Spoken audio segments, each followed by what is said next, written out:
नमस्कार दोस्तों, स्वागत है आपका यूट्यूब चैनल एबी टेक में। आज है 5 फरवरी 2021 और जान लेते हैं आज की महत्वपूर्ण खबरें जो आज के प्रमुख समाचार पत्रों पर छाई हुई हैं और आप लोगों के लिए बहुत ही इंपॉर्टेंट हैं। सबसे पहले बात करेंगे यूपी SSC की। उत्तर प्रदेश अधीनस्थ सेवा चयन आयोग का जो पीईटी का सिलेबस है दोस्तों निर्धारित कर दिया गया है। यहाँ पर आप लोग देख सकते हैं सारा कुछ दिया गया है। लिखा है उत्तर प्रदेश अधीनस्थ सेवा चयन आयोग ने समूह ग के पदों की प्रारंभिक भर्ती परीक्षा के लिए पाठ्यक्रम तय कर दिया है। अपर मुख्य सचिव नियुक्ति एवं कार्मिक मुकुल सिंघल की अध्यक्षता में हुई बैठक में पाठ्यक्रम पर सहमति बन गई है। जल्द ही आदेश जारी किया जाएगा। कुछ दिन पहले यूपी SSC ने आयोग ने जो लिखित परीक्षा का प्रस्ताव है वो बना करके सरकार को सौंपा था कि इस पर फाइनल मुहर लगाई जाए।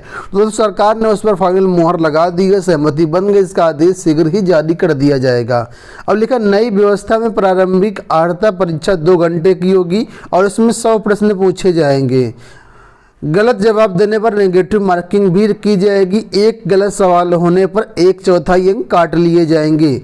निर्धारित पाठ्यक्रम के मुताबिक परीक्षा में भारतीय इतिहास, भारतीय आंदोलन, भूगोल, भारतीय अर्थव्यवस्था, भारतीय संविधान, लोक प्रशासन, सामान्य विज्ञान से संबंधित प्रश्न पूछे जाएंगे।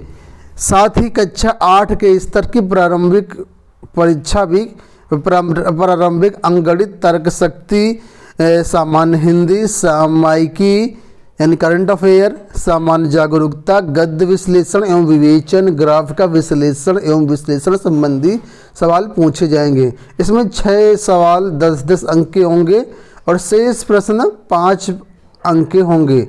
आयोग शासन से मंजूरी मिलने के बाद पाठ्यक्रम को ऑनलाइन जारी करेगा, जिसमें समूह ग की भर्ती में शामिल होने वाले अभ्यर्थियों को इसकी जानकारी मिल सके। प्रारंभिक परीक्षा के आधार परीक्षा परिणाम के परसेंटाइल के आधार पर जारी किया जाएगा जो परिणाम है इसका। ठीक है, कुल मिलाकर के यूपी SSC का जो सिलेबस है वो निर्धारित कर दिया गया, क्या क्या इसमें पूछा जाएगा। तो अब आप पीटी की भर्ती इसी के अनुसार कर सकते हैं।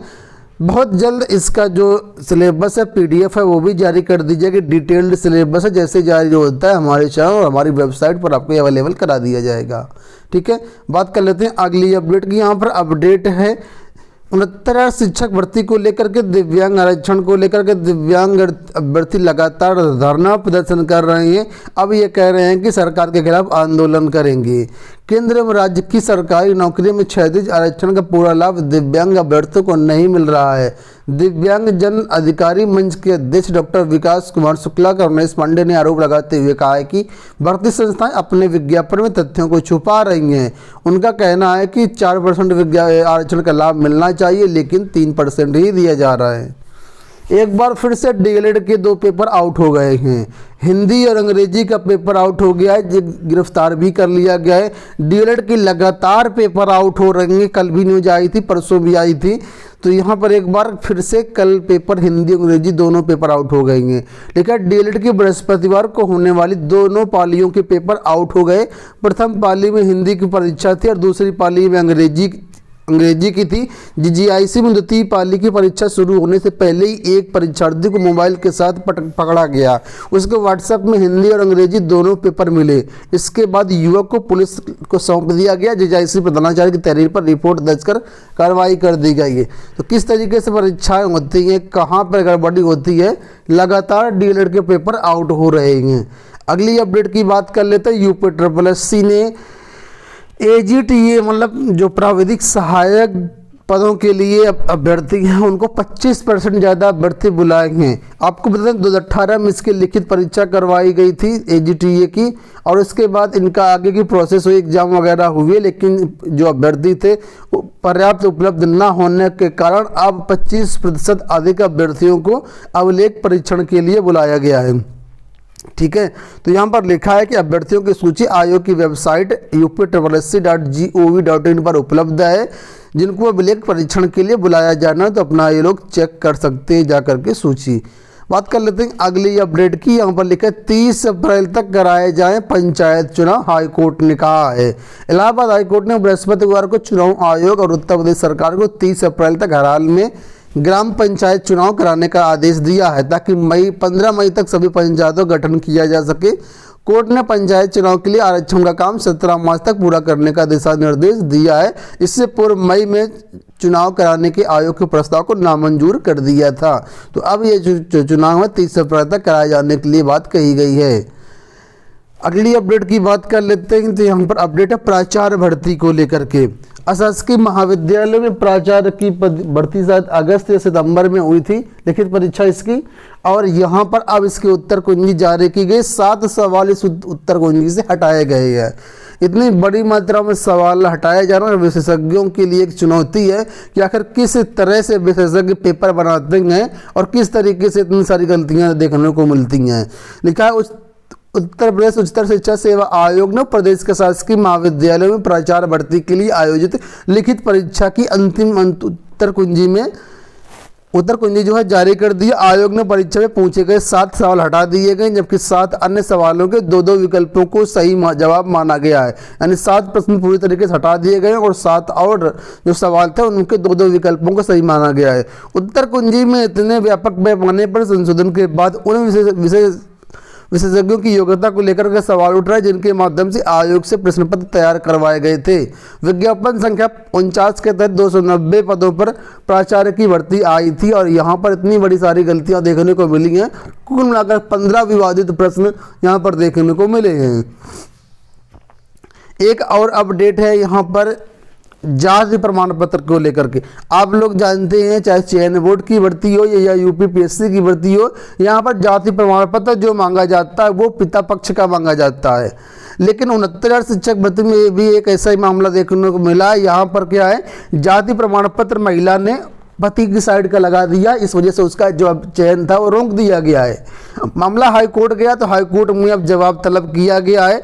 अब अभ्यर्थी का कहना है कि वो फादर साइड से भी ओबीसी की है और हस्बैंड साइड से भी ओबीसी की है, इसलिए उसको नियुक्ति दी जानी चाहिए। उसमें आरक्षण का ऐसा कोई गलत फायदा नहीं ले रही हो, लेकिन फिर भी इसको नियुक्ति नहीं दी गई, उसका चयन रोक दिया गया। इस पर हाईकोर्ट ने जवाब तलब किया है।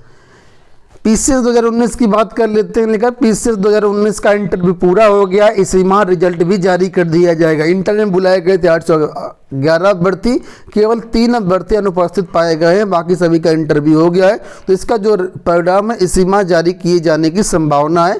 433 पदों पर यह भर्तियां की जानी है। एक और अपडेट निकल के आ रहे बीईओ के लेकर के। बीईओ की चयन में यानी खंड शिक्षा अधिकारी भर्ती का जो रिजल्ट अभी मेंस का जारी हुआ, इसको लेकर के अब सवाल उठ रहे हैं। यहाँ पर कहा जा रहा है कि ओबीसी का यहाँ पर जो आरक्षण सही से निर्धारित नहीं किया गया है और मामला पहुँच गया है कोर्ट। यहाँ पर देख सकते हैं लिखा है खंड शिक्षा अधिकारी भर्ती में आरक्षण नियमों को चुनौती। अभ्यर्थियों का कहना है कि यहाँ पर 309 पद थे और ओबीसी को 27% आरक्षण मिलना चाहिए था। इस वजह से यहाँ पर कितने बनते हैं, 81 पद बनते हैं ओबीसी के, यानी 27 गुणे 3 कर लीजिए 81, ठीक है। और जबकि यहाँ पर लिखा है कि आरक्षण का लाभ बहुत कम लोगों को दिया गया है, ठीक है। आरक्षण में लिखा है कि जो सूची आई है, जो रिजल्ट आया है उसमें 31 अभ्यर्थियों को सिर्फ रखा गया, जबकि 83 अभ्यर्थियों को शामिल किया जाना चाहिए। तो ये मामला, इसको लेकर के यह मामला हाईकोर्ट पहुंच चुका है और यहाँ पर हाईकोर्ट में जो याचिका है वो कई अभ्यर्थियों ने मिलकर के लगाई है।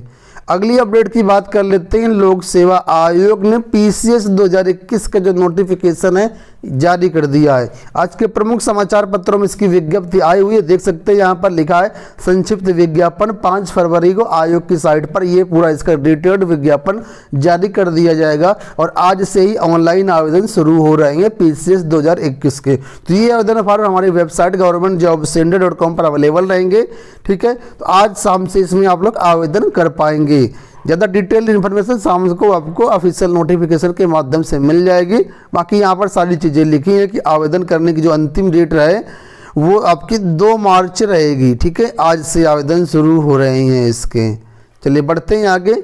यहाँ पर भी वही अपडेट है कि पीसीएस के 400 पदों के लिए आवेदन जो है वो आज से होंगे। बात कर लेते हैं प्राथमिक और जूनियर स्कूलों खुलने को लेकर के। लिखा है उच्च प्राथमिक स्कूल 1 मार्च, प्राथमिक स्कूल 15 मार्च से खुलेंगे। सरकार के समक्ष ये आदेश, शासनादेश पहुंच चुका है कि भाई प्रस्ताव पहुंच चुका है कि जो प्रदेश के प्राथमिक स्कूल हैं, जूनियर स्कूल है, वो भी खोले जाएं। देखा, कक्षा 6 से 8 तक के उच्च प्राथमिक स्कूलों को 1 मार्च और कक्षा 1 से 5 तक के स्कूलों को 15 मार्च से खोला जाएगा। बेसिक शिक्षा विभाग ने स्कूल खोलने के लिए प्रस्ताव मुख्यमंत्री के समक्ष पेश किया। तो बेसिक शिक्षा ने प्रस्ताव पेश कर दिया है। अब जैसे ही मुख्यमंत्री इसको पारित कर देते हैं, साइन कर देते हैं, उसके बाद ही आदेश जारी हो जाएगा और आपके विद्यालय खुल जाएंगे। तो ये हो गई दोस्तों आज की सारी अपडेट। अंत में एक अपडेट और है, एक केस लगा हुआ था यूपी सेकेंडरी एजुकेशन यानी चयन बोर्ड की तरफ से, ठीक है। स्पेशल अपील डिफेक्टिव थी 446/2020 सामाजिक विज्ञान का मामला था, जिसमें अब इसकी जो सुनवाई है 8 फरवरी को की जाएगी, ठीक है। तो ये हो गई आज की सारी अपडेट। आशा करते हैं वीडियो पसंद आया होगा। इस वीडियो में इतना ही, धन्यवाद।